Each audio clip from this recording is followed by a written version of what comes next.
Olá! Sejam todos bem-vindos ao canal Noites de Terror. Peço que, se gostarem do conteúdo, se inscrevam no canal e deixem o like para fortalecer. Sem mais comentários, bora pro vídeo.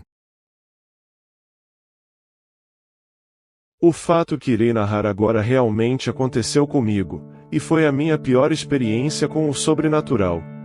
Muitos anos depois disto ter ocorrido, para minha surpresa pude obter relatos de pessoas que em situações semelhantes também presenciaram tal impressionante fenômeno.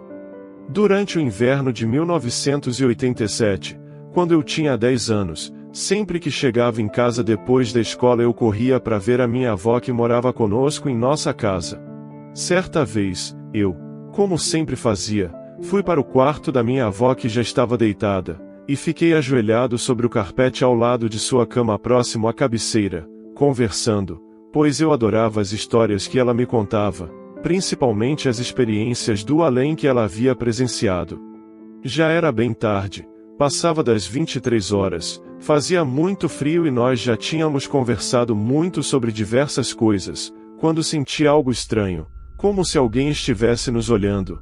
Então automaticamente sem pensar olhei de relance para os pés da cama dela e pude ver algo aterrador. Era como se uma sombra tivesse vida. Pude ver, e tenho esta imagem totalmente clara e nítida em minha cabeça, como se isso tivesse acabado de acontecer neste exato instante. Era um vulto negro, tinha a forma de um homem muito magro e alto, totalmente esquelético, e ele parecia estar ajoelhado aos pés da cama com as mãos apoiadas na cama, nos observando, e quando olhei para ele, foi muito estranho, pois ele demonstrou ter percebido que havia sido descoberto e imediatamente se abaixou e entrou embaixo da cama. Isso aconteceu em milésimos de segundos, mas foi o suficiente para eu dar um pulo para trás e ficar totalmente travado, tomado pelo pavor e sem reação alguma, enquanto a minha avó, sem saber o que havia ocorrido, falava comigo. Eu sentia fortes calafrios e repetidos arrepios percorrendo por todo o meu corpo, e não conseguia dizer absolutamente nada. Tentei olhar embaixo da cama, mas não consegui de forma alguma me mover, até que consegui balbuciar que estava com sono. Me despedi dela, apaguei a luz e fui para o meu quarto que ficava ao lado, deitei em minha cama, porém não consegui dormir, me senti perturbado e angustiado por aquela sinistra imagem a noite inteira.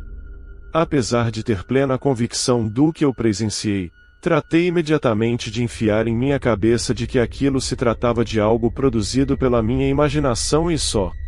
Quando o dia estava quase amanhecendo e eu começava a pegar no sono, por volta das 6 horas, despertei repentinamente com a minha irmã gritando pela casa, chamando por meu pai. Minha irmã, incumbida de tal tarefa diária, foi levar o café da manhã com os remédios de minha avó, e constatou que ela demonstrava não estar bem.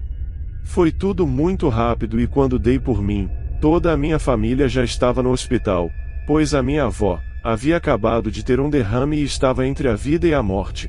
Foi um susto enorme para todos, e eu me senti muito culpado e amargurado por ter, literalmente, visto a morte nos rondando e não ter dito absolutamente nada a ninguém, e este sentimento perdurou por muito tempo em minha alma.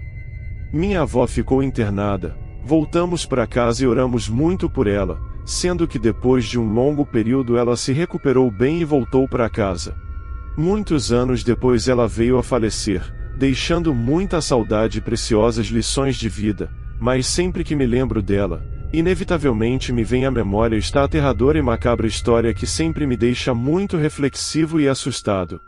Será que aquela criatura que eu via aos pés da cama da minha avó era a morte querendo levá-la? Mês passado fui visitar uma amiga que mora no mesmo prédio em que minha avó morou há uns 40 anos. Quando estava saindo, no elevador, uma senhora baixinha de vestido amarelo virou para mim e perguntou: "Você é a neta da Teresa, né?" Fiz que sim com a cabeça e então ela começou a me contar várias histórias de quando elas eram vizinhas e amigas. Seguimos conversando até perto de uma praça e ela disse exatamente assim para mim: "Gostei de te conhecer. Meu nome é Geraldina, mas pode me chamar de Dininha. Diz para a Teresa que estou com saudades dela. Até mais." Me despedi e segui andando. Quando cheguei em casa, contei para minha avó que vi a Dininha e conversei bastante com ela. Minha avó respondeu que a tal da Dininha já tinha morrido faz tempo, e ainda me mostrou uma foto dela, exatamente a velhinha com quem conversei. Depois dessa nem passo mais perto daquele prédio. Quando meu irmão e a família dele se mudaram para a casa nova, muitas coisas estranhas começaram a acontecer. O que eu vou contar foi a experiência mais assustadora de todas que ele teve. O filho do meu irmão tinha uma bolinha de borracha que ele adorava. Era uma dessas bolas que você joga no chão e ela pula. Devia ser do tamanho de uma bola de tênis. Ele brincava com essa bola todo dia, jogando-a contra a parede da garagem, fazendo ela quicar e voltar para ele. Numa tarde ele guardou ela numa caixa junto com outros brinquedos. No outro dia ele foi pegar a bolinha para brincar com ela e não a encontrou. Ele continuou procurando por ela por toda parte, mas não a encontrava em lugar nenhum. Ele procurou por mais alguns dias, mas como toda criança pequena, ele acabou desistindo e esqueceu dela. Vários meses depois, quando meu irmão estava sozinho em casa, ele estava subindo para o escritório dele. Quando estava na metade da escada, alguma coisa bateu nas costas dele. Quando ele virou para ver o que era, ele ficou chocado ao ver a bolinha de borracha que estava sumida já havia meses rolando pelo chão, como se nunca tivesse sumido. Depois de procurar em volta por alguma outra explicação, ele não conseguiu achar nada. De fato, tinha sido a bolinha que acertou ele nas costas. Onde aquela bolinha tinha estado todos aqueles meses? E quem jogou ela nele? Não havia mais ninguém na casa para jogar aquela bolinha. Depois de ver alguns registros e coisas do gênero, o meu irmão descobriu o que podia ter acontecido. Era o fantasma de um garotinho, que morreu na casa muitos anos atrás. A família que morava na casa era muito reclusiva. Eles quase não tinham contato com o mundo de fora. Eles tiveram só um filho e eram superprotetores com ele, nunca o deixavam sair de casa ou ter contato com o mundo de fora, então basicamente, ninguém sabia da existência da criança. Era como se ele nunca tivesse existido. Uma vida triste, mas verdadeira. Eu tenho hoje 27 anos, e acontecimentos como esse me perseguiram pela vida toda. Fui criada com a minha avó e a minha mãe numa casinha simples, ao lado do que foi uma grande mansão no passado. Era a casa da minha bisavó, a quem todos, incluindo os netos, a chamavam de Mãe Lígia. O que já ouvi falar sobre ela me leva a pensar que era uma mulher de personalidade muito forte, que chegou até a enfrentar o marido com lenha do fogão. Era uma italiana forte, que falava alto, muito bondosa com os pobres, mas também muito severa e brava. Cheguei a ver, quando pequena, várias vezes os olhos dela me seguirem pela sala. Tem uma pintura dela e do meu bisavô num quadro. Mas o impressionante mesmo é que às vezes eu acordava de noite e via uma figura feminina passar pelos pés da cama em direção ao telefone que ficava a uns 2 metros à minha direita, e assim que ela chegava lá desaparecia. Uma vez minha avó acordou de noite com barulho de gente lavando a escada da tal casa, e a escada era perto da janela do quarto onde dormíamos. Esse dia eu não cheguei a acordar, pois minha avó não gostava nem um pouco de nos assustar, mas no outro dia fiquei sabendo, ouvindo-a contando para minha mãe na cozinha. Ouviu jogarem baldes de água na escada e passarem a vassoura. Como minha avó achou que talvez fossem maconheiros na casa, levantou-se e foi verificar, mas assim que minha avó abriu a porta o barulho parou e a escadaria estava seca. Por muitas dessas eu sempre soube que tinha alguém ou algo por lá. Algumas pessoas disseram que minha bisavó era má, mas é uma contradição, já que ela brigava com meu bisavô, que era contra a distribuição de comida que ela fazia, nos domingos, para os pobres. Bom, em uma visita de minhas tias à casa de minha avó, meus primos chegaram. Vieram as 2 irmãs de minha mãe, cada uma com seus filhos. Eu tinha uns 10 anos. A gente passava o dia todo brincando no casarão abandonado, eu, minha irmã mais nova, minhas primas Juliana e Luciana, e meus primos Andrei e Anderson. Esse último foi o responsável pelo que aconteceu naquele dia. Começamos a brincar de tentar acertar, com goiabinhas que apanhávamos na árvore ou pegávamos no chão, a caixa d'água vazia, que ficava em cima do casarão. Não me lembro como começamos a falar sobre a mãe Lígia, mas o Anderson ficou falando mal dela o tempo todo, que ela tinha sido uma megera, chata, e coisas assim. Nessa hora ele conseguiu acertar a goiaba dentro da caixa d'água vazia, ouvimos o barulho e até batemos palmas para ele porque era muito difícil, mas assim que ele virou as costas para a caixa d'água, a goiabinha fez o mesmo caminho de volta e bateu nas costas dele. Foi o suficiente para a gente sair de lá correndo e o assunto quase que virou um mito. Depois de muitos anos eu me casei com um amigo do meu primo, e um dia contei a ele o que já tinha presenciado naquela casa, e mencionei esse fato. Meu marido me olhou assustado e disse que quando era menino ouviu mesmo essa história do meu primo, mas nunca levou a sério pensando que fosse uma brincadeira, mas me vendo falar sobre o que aconteceu tantos anos depois ele ficou sério e assustado. Até hoje minha avó mora na casa ao lado desse casarão abandonado. Ela me conta que às vezes sente pessoas perto dela, mas nunca disse ser minha bisavó. Mas eu sei que aquela casa é mal assombrada. Morava um menino no fim da minha rua que tinha alguma paralisia cerebral, e andava de cadeira de rodas, sempre com a mãe ou o irmão empurrando. Um dia o vi passando sozinho. Quando entrei em casa, contei para minha mãe que achava legal ele estar já passeando sozinho, e ela ficou em choque, e me disse que não era possível, pois ele tinha falecido há algum tempo.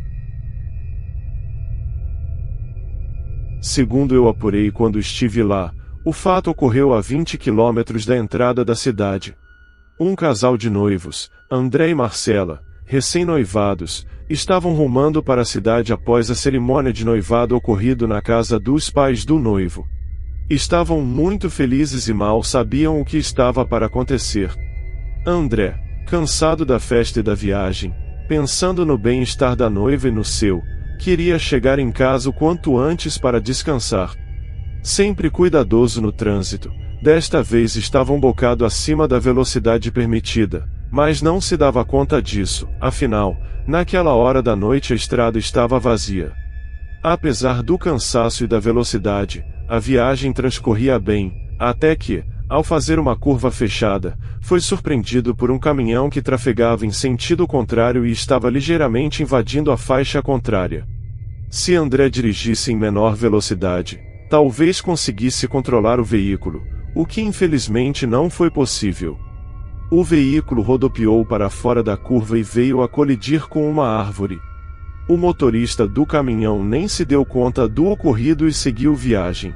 Segundos após a colisão, Marcela, quase inconsciente e muito assustada, reparou que sangrava muito, não conseguia respirar direito e sentia uma forte dor no abdômen. Neste estado, não conseguia discernir o que estava acontecendo, mas, apesar das fortes dores, pode notar que André a retirou do veículo e passou a andar no acostamento da estrada com ela no colo. Se sentiu aliviada ao pensar que seu grande amor, por estar com ela no colo, deveria estar em melhores condições do que ela. Enquanto carregava Marcela no colo, André se queixava de fortes dores nas pernas. Aqueles momentos pareciam intermináveis, a estrada estava deserta e não aparecia ninguém para ajudar. Devido aos ferimentos e ao forte sangramento, Marcela começa a sentir que ia desmaiar. Segundos antes, pode ouvir claramente André dizer: "Meu amor, daqui a instantes você vai estar bem, será medicada e vai ficar boa muito rápido. Lembre-se sempre que meu amor por você sempre foi a coisa mais verdadeira da minha vida." Após ouvir essas palavras, Marcela perdeu os sentidos, os quais foi recuperar 2 dias depois, no hospital, ao sair do coma. A primeira coisa que fez ao recobrar a consciência foi perguntar por André. O médico lhe disse que tudo estava bem, para que não se preocupasse e que tentasse descansar. Após ser sedada novamente, a conversa que se seguiu entre o médico e a mãe de Marcela foi: no mínimo, estarrecedora. Senhora Júlia, por enquanto sua filha não pode saber que o noivo dela faleceu no mesmo instante do acidente. Pobre rapaz, ficou preso às ferragens pelas pernas e não resistiu à hemorragia. Já ela teve mais sorte ao apenas fraturar as duas pernas. Sim, doutor, ela não saberá por enquanto. André era como um filho para mim. A tristeza por sua perda nem me permite raciocinar. Como é que, apesar dos ferimentos, ela foi parar a 50 metros de um posto policial? 3 quilômetros do local do acidente. Me chamo Isabela. No ano passado eu fiquei sozinha em casa. Minha mãe tinha saído com meu pai e meu irmão foi dormir na casa de um amigo. Eu estava no computador, conversando pela webcam com minha amiga. De repente a energia acabou e tudo começou a ficar esquisito. Eu ouvi uma voz chamando meu nome, eu abri o portão, mas não tinha ninguém. Fiquei assustada, mas pensei que era coisa da minha cabeça. Nem liguei para meus pais por não querer incomodá-los. Eu fui tomar um banho e a energia acabou de novo. Eu me enrolei na toalha e corri para meu quarto e me cobri em meu edredom. A luz voltou e eu ouvi um barulho de passos na cozinha e comecei a chorar. Passaram uns minutos e tudo ficou normal, então voltei pro banho. Depois eu voltei para a internet e contei tudo para minha amiga. Ela disse que a energia da casa dela nem tinha acabado. E ela mora na rua de trás da minha. Eu contei praticamente para todos do meu chat. Eles começaram a colocar coisas na minha cabeça e fiquei ainda mais assustada. Eu liguei para minha mãe e meu pai, mas eles não atenderam. E o celular do meu irmão estava desligado. Então, como já era meia-noite, resolvi ir dormir. Eu deitei na minha cama e comecei a ouvir barulhos de alguém me chamando. Fiquei com medo novamente, e resolvi dormir. Estava muito cansada, depois de alguns minutos acordei com vontade de ir ao banheiro. Quando eu olhei para o espelho no banheiro, tinha uma mulher negra e com o cabelo grisalho. Ela estava com a boca costurada. Eu vi aquilo, fiquei em choque, comecei a gritar e chorei muito. Eu ligava para meus pais e eles não atendiam nem meus outros familiares. Eu deitei na minha cama e de alguma forma acabei dormindo. Por volta das 2 da manhã meus pais chegaram, acordei e contei tudo para eles. Eles disseram que foi só um pesadelo, para não me preocupar. Não consigo recuperar minha confiança de ficar sozinha em casa, eu não fico sozinha de jeito algum. E para dormir, a luz do meu quarto fica acesa. É um medo muito grande. No dia 25 de fevereiro de 2012, essa mesma mulher apareceu para mim novamente. E disse com uma voz maliciosa que iria me perseguir eternamente, e que vai aparecer para mim uma vez por ano. Ela sempre está nos meus pesadelos. Desde 2006 sonho com essa mulher. Tenho síndrome do pânico. Tem gente que não acredita nisso, mas é real. Eu choro até hoje, por isso gente não brinquem com isso, com essas coisas de jogo no copo, chamar Maria Sangrenta e outras brincadeiras desse tipo. Eu estou frequentando a Igreja Católica, e meu medo está sumindo, mas essa história ficará para sempre em minha memória. Oi, meu nome é Cleonice. E desde pequena vejo pessoas e animais mortos, e sinto sensações sobrenaturais. Às vezes passam meses sem que nada aconteça, mas há períodos tão intensos que tenho medo quando a noite está chegando. Já vi coisas que até hoje não sei explicar, a maioria das minhas experiências não conto a ninguém, porque as pessoas são descrentes dessas coisas, ou não têm respeito pelo próximo e fazem comentários maldosos que machucam. Quando eu morava em uma chácara em Brasília perdi a hora conversando na casa de uma amiga. Quando por volta de 11 horas da noite fui embora, o irmão dela insistiu em me acompanhar, mas não aceitei, pois a lua estava clara e de lá dava para ver a minha casa. O caminho era pasto de gado, rodeado por bambu e havia uma pé de gameleira, uma árvore enorme. Quando passei por ela, uma coisa saiu de trás e me acompanhou, Parecia um cavalo ou uma vaca, sei lá, mas fungava e dava para ouvir sua respiração por cima dos meus ombros, e o barulho de suas patas como se fosse de um animal pesado. Tentei correr, mas minhas pernas ficaram pesadas e parei. Ele passou roçando em mim, tinha o pelo rasteiro e era quente. Quase caí no chão. Ele passou por mim e entrou na mata de bambu fungando como se fosse um animal bravo. Há um ano atrás tive outras experiências sobrenaturais. Trabalho com limpeza. E um dia às 9 horas da manhã fui limpar um depósito de peças de computadores. O depósito era grande e estreito, com uma janela no final e cheio de prateleiras. Quando terminei minha limpeza vi que a janela estava aberta. Estranhei porque me lembro muito bem que quando cheguei ela estava fechada. Mesmo assim fui fechar. Quando estava voltando, vi perto da porta um bebê sentado no chão, com aproximadamente 10 meses de idade. Estava de costa para mim, nu, e pegava o fio de um estabilizador de uma das prateleiras. Quando ia olhar para mim lembrei que ali era impossível aparecer um bebê e gritei com todas as minhas forças. Ele desapareceu, mas o cabo do estabilizador que estava em sua mão ficou balançando. Uma colega de trabalho ouviu meu grito e veio me socorrer. Eu estava imóvel e pálida. Passei mal. Fiquei 2 dias com febre.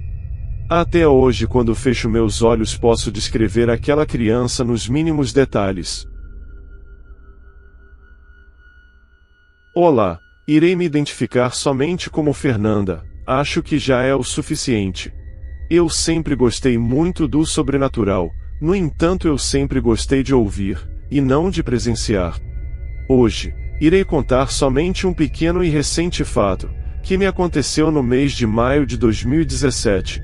Como de costume, eu estava mexendo no computador, já de madrugada, e meus pais foram sair à noite. Eu costumo ficar horas no computador trabalhando, porém eu nunca deixo ultrapassar as 3 horas da manhã.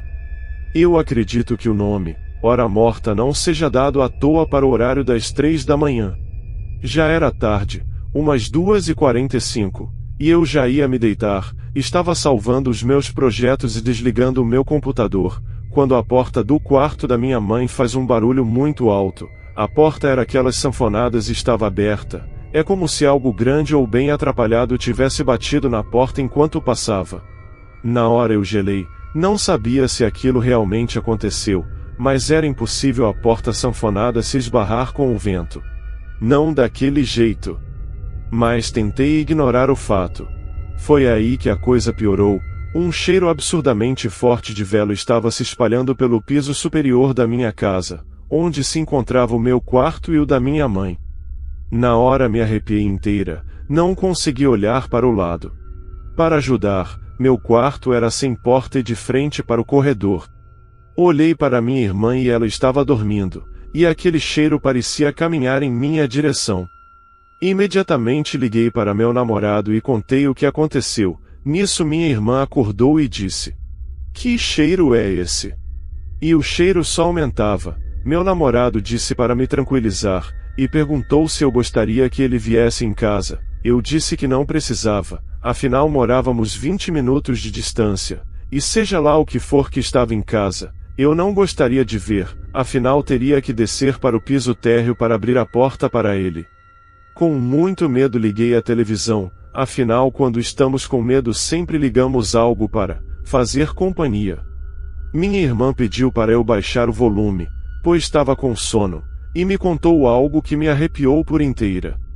Ela disse: "Você sabia que hoje é aniversário da avó? Sinto saudades dela." E foi aí que eu fiquei sem reação nenhuma. Minha avó faleceu em 2011. Eu não recordava que era aniversário dela. Pode ser coincidência, ou pode ser que ela tenha vindo para o parabéns.